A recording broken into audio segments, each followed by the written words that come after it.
بسم اللہ الرحمن الرحیم انا انزلناہ فی لیلۃ مبارکہ صدق اللہ العظیم۔ اللہ تعالیٰ نے ہم مسلمانوں کو چند ایسے لمحات، چند ایسے دن، چند ایسی ساعتیں، چند ایسے ایام، چند ایسے مہینے عطا فرمائے کہ جن میں تھوڑی عبادت کا اجر اور صلہ اللہ تعالیٰ نے بے پناہ دینے کا وعدہ فرمایا۔ میرے آقا صلی اللہ علیہ وسلم کا ارشاد گرامی ہے کہ جمعہ کے دن مجھ پر کثرت سے درود پڑھا کرو۔ میں جمعہ کے دن پڑھے جانے والے درود کو خود سنتا ہوں، اور میرے آقا صلی اللہ علیہ وسلم نے اس کے ساتھ ارشاد فرمایا کہ اگر جمعہ کے دن تم عبادت، درود اور دعا میں گزارو گے تو اللہ تعالیٰ جمعہ کے دن ہر بندہ مومن کو ایسی ساعتیں، ایسے لمحے عطا فرماتا ہے کہ ان لمحوں میں اور ساعتوں میں جو وہ دعا کریں اللہ اسے قبول کر لیتا ہے۔ تو ہمیں جمعہ کے دن پورے اہتمام کے ساتھ اللہ کی طرف متوجہ رہنا چاہیے۔ اسی طریقے سے میرے آقا صلی اللہ علیہ وسلم کا فرمان ہے کہ جو لیلۃ القدر ہے اس کی بڑی اہمیت ہے۔ اسی طرح لیلۃ البرات، لیلہ مبارکہ جسے ہم شب برات کہتے ہیں، اس کی بڑی اہمیت ہے۔ لیلۃ القدر کی اہمیت اس وجہ سے کہ اس رات میں نزول قرآن ہوا، اور اس ایک رات کی عبادت 83 سال کی عبادت سے زیادہ ہے۔ آپ اندازہ کیجئے کہ اس رحمان اور رحیم نے ہم پر کتنا فضل اور کتنا کرم فرمایا۔ اور شب برات، لیلۃ البرات، شب مبارکہ، اس کی برکت یہ ہے، اس کی فضیلت یہ ہے، اس کا امتیازی وصف یہ ہے، اس رات میں اللہ تعالیٰ نے یہ فیصلہ فرمایا کہ میں اپنے بندوں کو عطا کرنے کا فیصلہ کروں گا۔ اس لیے میرے آقا صلی اللہ علیہ وسلم نے فرمایا کہ شب برات میں اللہ تعالیٰ زندگی اور موت کا فیصلہ کرتا ہے، اولاد رزق دینے کا فیصلہ کرتا ہے، نصیب اور مقدر سنوارنے کا فیصلہ کرتا ہے، عزت منصب عطا کرنے کا فیصلہ کرتا ہے۔ سارے فیصلے ایک سال کے لیے رب العالمین اس رات کو فرماتا ہے۔ اس لیے میرے آقا صلی اللہ علیہ وسلم نے فرمایا کہ جب شب برات ہو تو رات کو مغرب کی نماز کے بعد سے صبح کی اذان تک، بلکہ سورج کے طلوع ہونے تک رب کی بارگاہ میں سجدہ ریز رہو، تلاوت کرو، درود شریف پڑھو اور کثرت سے استغفار کرو، کہ جب اللہ تعالیٰ تمہارا فیصلہ فرمانے کے لیے تمہاری طرف متوجہ ہوگا کہ میں بندے کو کیا دوں، بندے کو رزق، عزت، دولت، شہرت، منصب، عہدہ کس قدر اور کتنا دوں، اور وہ یہ فیصلہ کرتے ہوئے تمہاری طرف جب دیکھے تو تم اگر استغفار میں مصروف ہوگے تو یقیناً اللہ تعالیٰ تمہارے حق میں خیر کے فیصلے فرمائے گا، تمہارے حق میں فضل کے فیصلے فرمائے گا، تمہارے حق میں برکت کے فیصلے فرمائے گا۔ آج کے اس موضوع کو میں تھوڑا سا مختلف پہلوؤں سے آپ کے سامنے رکھنا چاہتا ہوں۔ جس طرح میں نے بتایا کہ جمعے کے دن ایک لمحہ ایسا ملتا ہے ہر بندہ مومن کو کہ اس وقت جو بھی وہ دعا مانگے اللہ اسے قبول فرماتا ہے۔ اسی طریقے سے لیلۃ القدر کی بڑی اہمیت ہے، اسی طریقے سے لیلۃ المبارکہ شب برات کی بڑی اہمیت ہے۔ اور آپ دیکھیے کہ ماہ رمضان میں جب ایک انسان نفل پڑھتا ہے تو اسے سنت کا ثواب ملتا ہے، سنت پڑھتا ہے تو اسے واجب کا ثواب ملتا ہے، اگر واجب ادا کرتا ہے تو اسے فرض کا ثواب ملتا ہے۔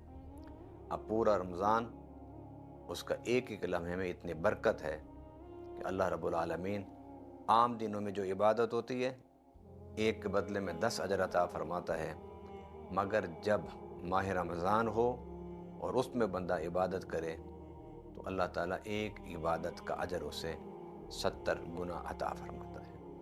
اب آئیے، کچھ مقام ایسے ہیں کہ جن مقام پر عبادت کرنے سے اللہ کے جانب سے اجر و ثواب بے حساب بڑھ جاتا ہے۔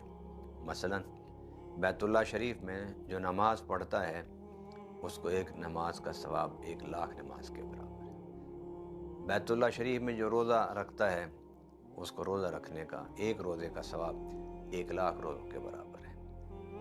ایک پارہ کوئی پڑھتا ہے تو اب آپ اس کا اندازہ لگائیے اس کو کتنے پارے پڑھنے کا ثواب ہوگا۔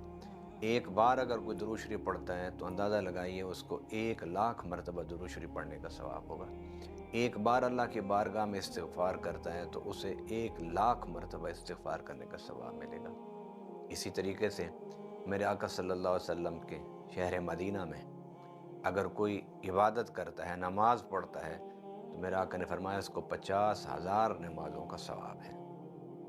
ایک نماز کا ثواب 50,000 کا ثواب ملے گا۔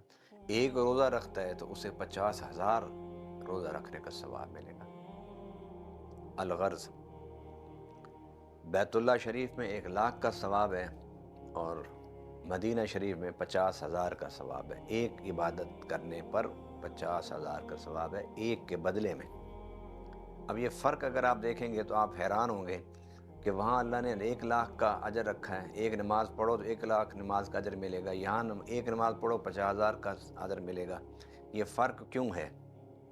یہ ایک تو یہ ہے کہ اللہ کے فیصلے، اس کے رسول کے فیصلے، ہم ان پر سوال نہیں کر سکتے۔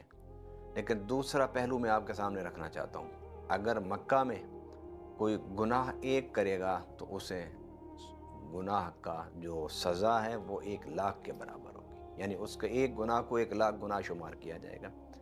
لیکن رحمت للعالمین صلی اللہ علیہ وسلم کی رحمت کا صدقہ دیکھیے کہ جب نیکی کرے گا ایک تو 50,000 نیکیوں کا ثواب پائے گا، اور اگر اس سے خطا ہو جاتی ہے، گناہ ہو جاتی ہے، تو وہ 50,000 گناہ نہیں شمار کیے جائیں گے، 50,000 خطائیں نہیں شمار کی جائیں گی، ایک گناہ شمار کیا جائے گا، ایک غلطی شمار کی جائے گی۔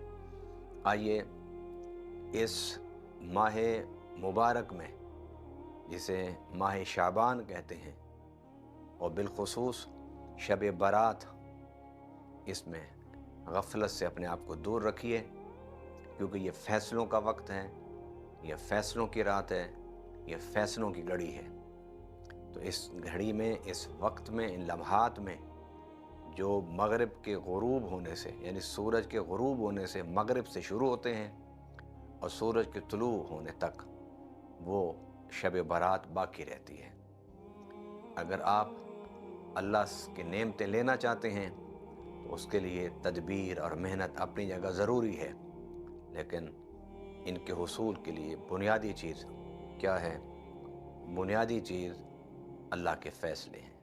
اور اگر ہم نے شب برات میں، اس برکت والی رات میں، رب سے رحمت اور فضل اور کرم کے فیصلے، اپنے استغفار، اپنے تضرع، اپنے عاجزی، اپنے بکا، اپنی دعاؤں سے رحمت کے فیصلے اپنے حق میں کرا لیے، تو پھر پورا سال تھوڑی محنت سے اللہ بے شمار عطا فرمائے گا۔ میں آخر میں 2-3 جملوں میں یہ حقیقت سمجھانا چاہتا ہوں کہ یہ ایک بہانے ہیں، اے بندہ مومن، تجھے دینے کے، یہ بہانے ہیں تجھے بخشنے کے، یہ بہانے ہیں تیری مغفرت کے، یہ بہانے ہیں رب کی عطا کے، رب کی رحمت کے، رب کے فضل کے۔ اس لیے کہ اقبال نے بھی کہا ان ساری چیزوں کو پڑھنے کے بعد، اس نے کہا کہ ہم تو مائل با کرم ہیں، کوئی سائل ہی نہیں، راہ دکھلائیں کسے، کوئی راہ رب منزل ہی نہیں۔ اسی طرح مولانا جامی نے فرمایا کہ رحمت خدا بہانہ میں جویت، کہ اللہ کی رحمت بہانے تلاش کرتی ہے۔ یہ شب برات رب سے لینے کا ایک بہانہ ہے، شب برات رب کے رحمتوں اور فضلوں اور عنایات کو سمیٹنے کا بہانہ ہے۔ سال کی بے شمار راتیں ہیں جس میں ہم اپنی نیند کو پورا کر سکتے ہیں، آرام کی نیند سو سکتے ہیں، سکون کی نیند سو سکتے ہیں۔ آئیے بیتابی کے ساتھ، اضطراب کے ساتھ، گریہ و زاری کے ساتھ مغرب سے رب کے سامنے اپنی دامن کو پھیلا کر بیٹھیے اور سورج کے نکلنے تک اللہ سے مانگتے رہیے، اس لیے کہ اللہ کہتا ہے کہ بندوں سے مانگو گے تو بندے ناراض ہوں گے، اور مجھ سے نہیں مانگو گے تو میں ناراض ہوں گا۔ ارے وہ ذات اللہ کی ہے جو مانگنے سے خوش ہوتی ہے۔ آؤ خوشیاں سمیٹو اور اس ذات کو دعاؤں کے ذریعے سے خوش رکھو، تاکہ ہماری زندگی کا پورا سال اس کی رحمت، اس کے فضل، اس کے کرم کے دوش پر چلتا ہوا مکمل ہو جائے۔ وما علینا الا البلاغ المبین۔